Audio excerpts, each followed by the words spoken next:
Hi everybody, hi every spirit, welcome very much to Esos Empires.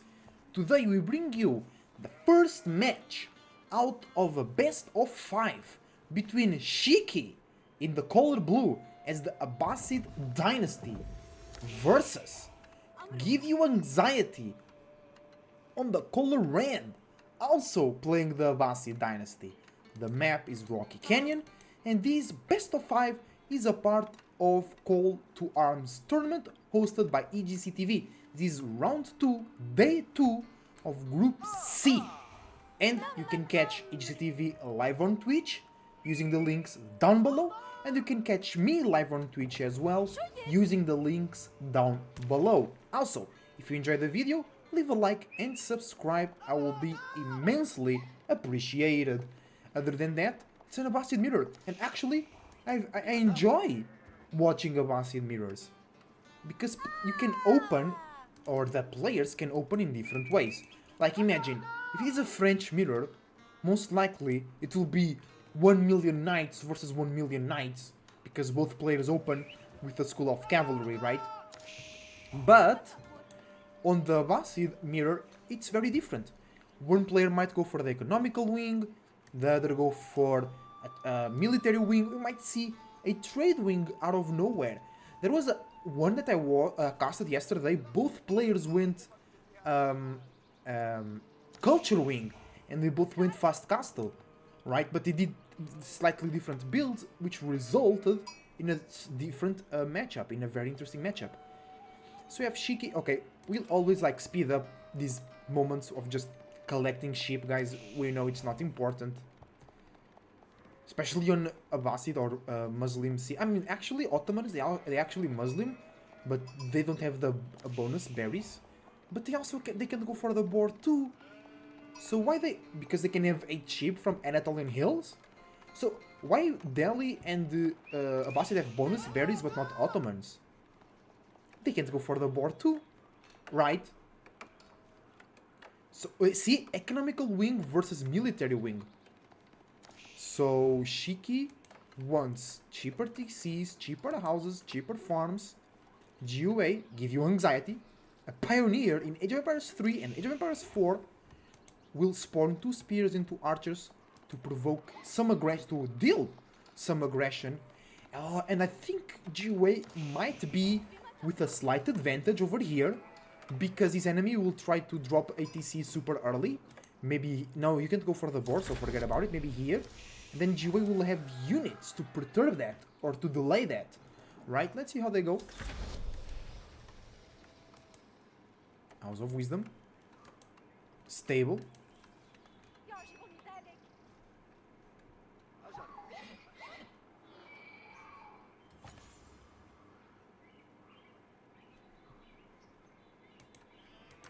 So you're gonna see some horsemen already. I like that play from GUA. Super pressure. Meanwhile, his enemy is still researching Fertile Crescent. Right? And he's already applying pressure. I like that play. Really good play from GUA. Oh, no, he's still going for wood. It's almost there. But wait, you don't need 400. You need... How much wood do you need now? Only 300 wood. That's 100 wood less. That's a lot less. That's a good discount.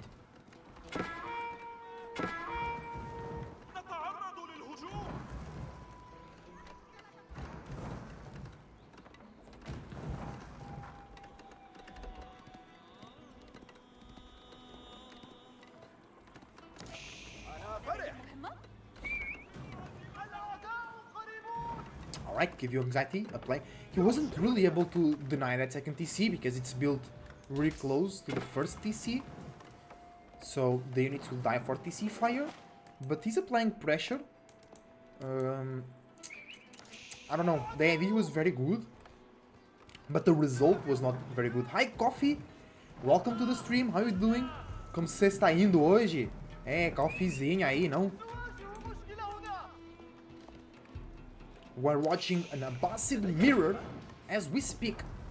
Barracks. GUA not going for a second TC. I've seen GiveUAnxiety playing Abbasid with 1 TC. I've seen that.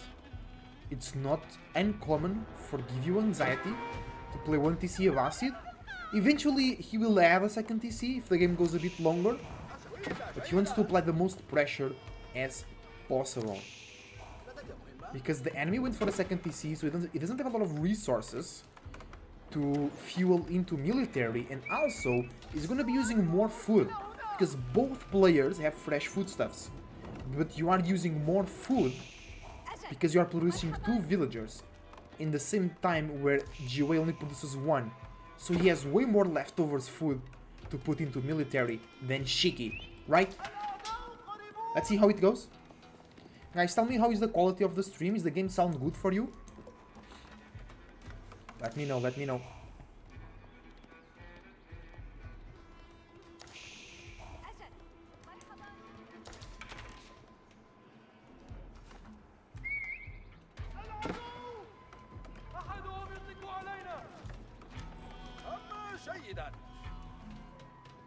Not much happening right now. I was expecting GiveUA to apply more pressure, but it's not easy when we have one TC on top of the other. You can be looking at 25 arrows being shot at your units. Right, that's a lot of units. Golden Age tier 1 activated, but from who? For whom? For... Is that because of the extra TC? No, both of them have it. Alright. I don't know. I don't know who is it.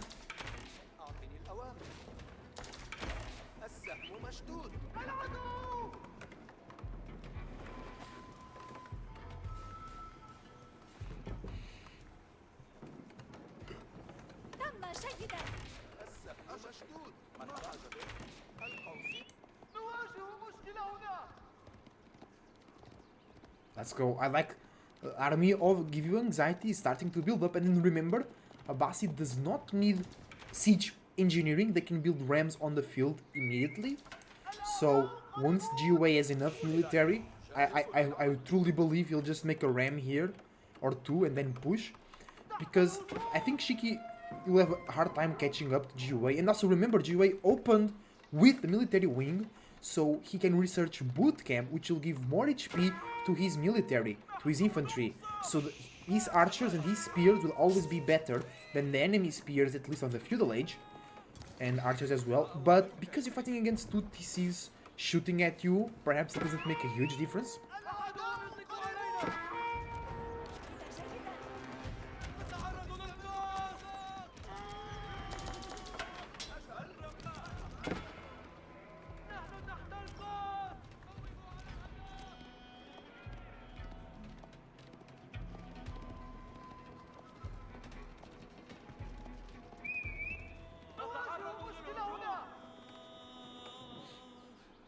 Oh, what's the plan with those units over there, GiveUA?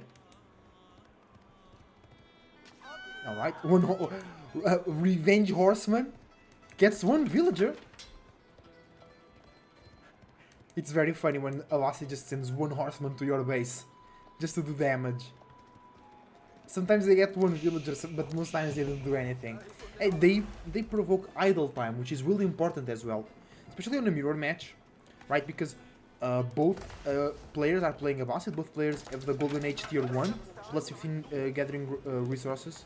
So if you are gathering resources and your enemy is not, the gap will be bigger, because you have that bonus, right?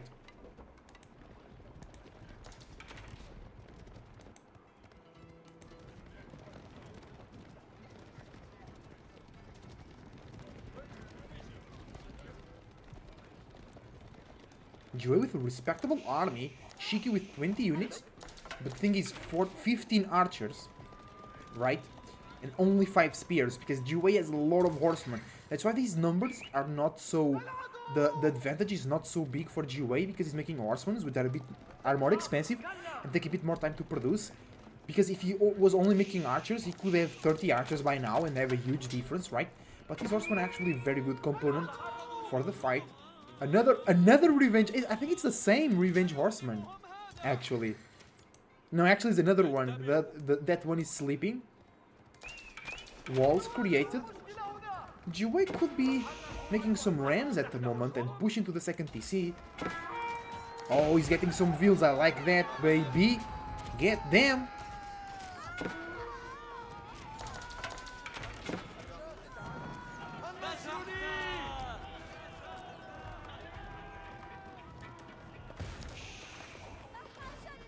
Well done, well played.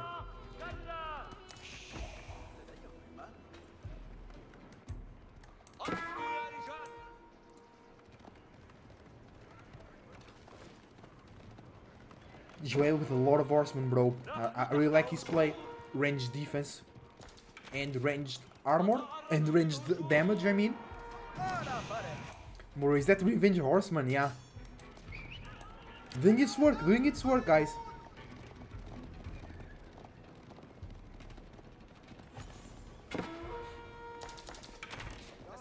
There we go. GA now building some spears. Maybe to protect his base from those Revenge Horsemen. Right? What else? What else? Horseman coming in from Shiki. Up to 3. That's 24 archers for Shiki already. Only 18 for GA. Now going for phalanx. Interesting. You only have 2 spears over here. Wait, are you going to defend? You could just push with some rams. Going for some raids. Oh, nice, nice over there. Nice pickups. GA already killed 8 villagers from the enemy. It's really good. Really good, guys. Really, really good. Let's switch for income per minute. GA doing better on food. Not doing so well on gold.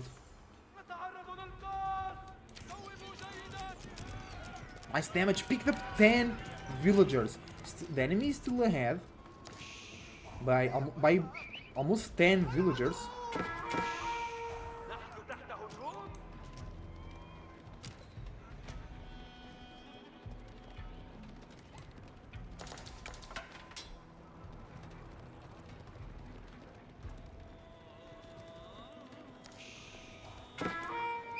Another one. That one was a freebie, bro. That one was a freebie. Let's go.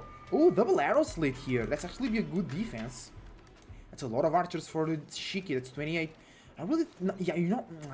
I think GA could have attacked super early before Shiki had that mass of archers. He has another plan. Let's see. Let him cook. Let GA cook.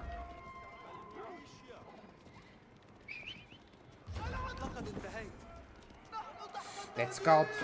Be careful, scout.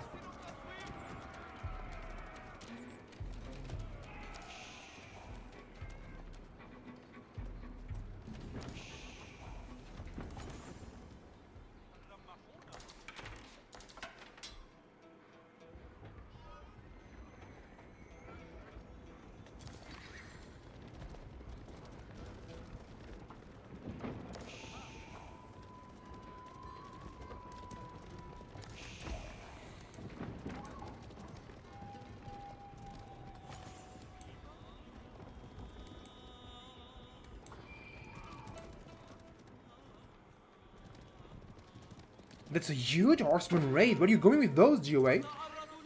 Oh, now that's a... Mate, you can win, bro. You a spear. Thank you very much for the follow, Dyukusi.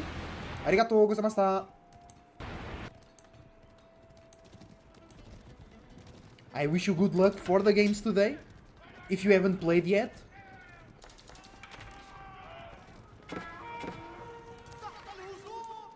Let's go. Oh, GOA wants to go castle. That's a lot of people on gold, bro. He's throwing a huge raid. Our villager lead is growing very much.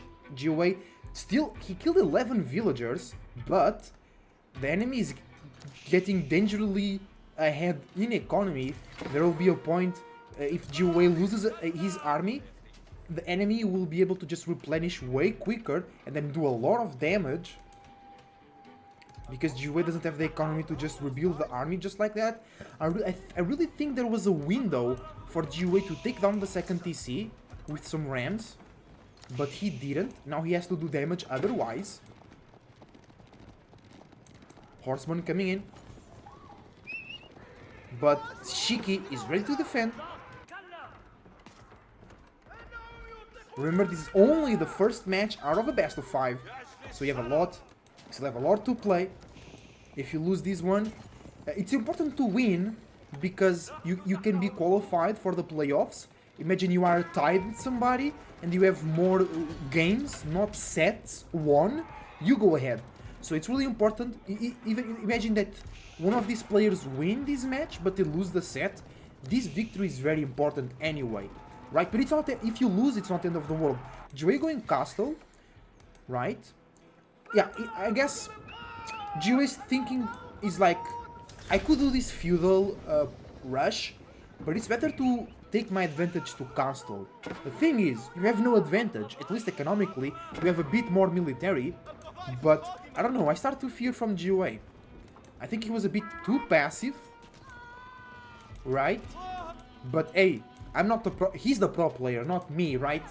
Yet. You're not the pro player yet, alright?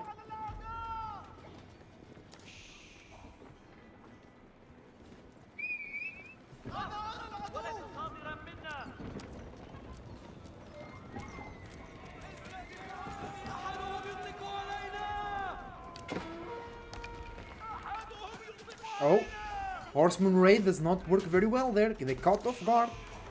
Okay, GiveUA can bring some Gulams now. He went for the culture wing, so all the upgrades will be cheaper. He's... oh, composite bows, that's true. Composite bows can melt men-at-arms if they don't have the defense upgrades.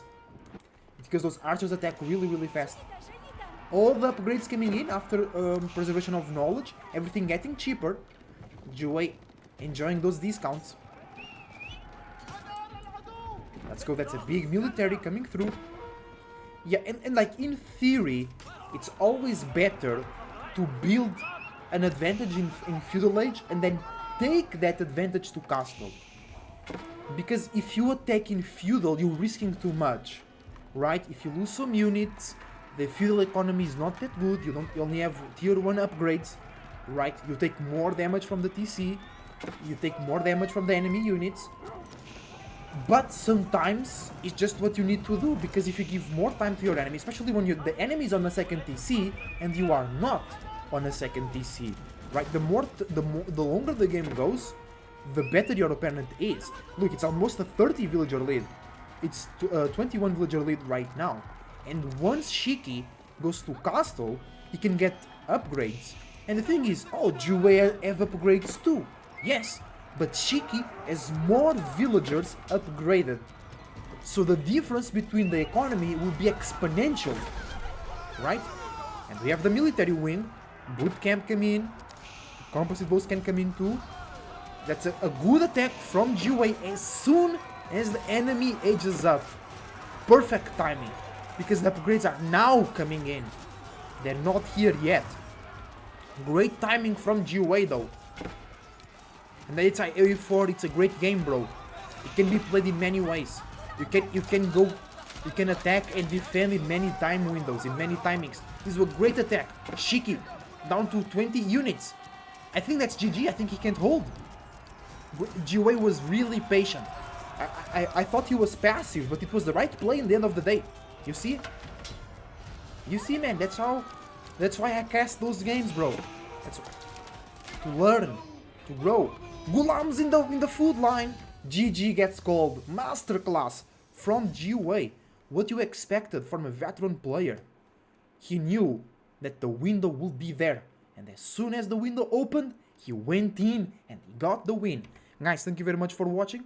Your support is greatly appreciated. I wish you the best. Leave a like and subscribe. Until the next time, I see you soon. This is Cloud Surfer, surfing out.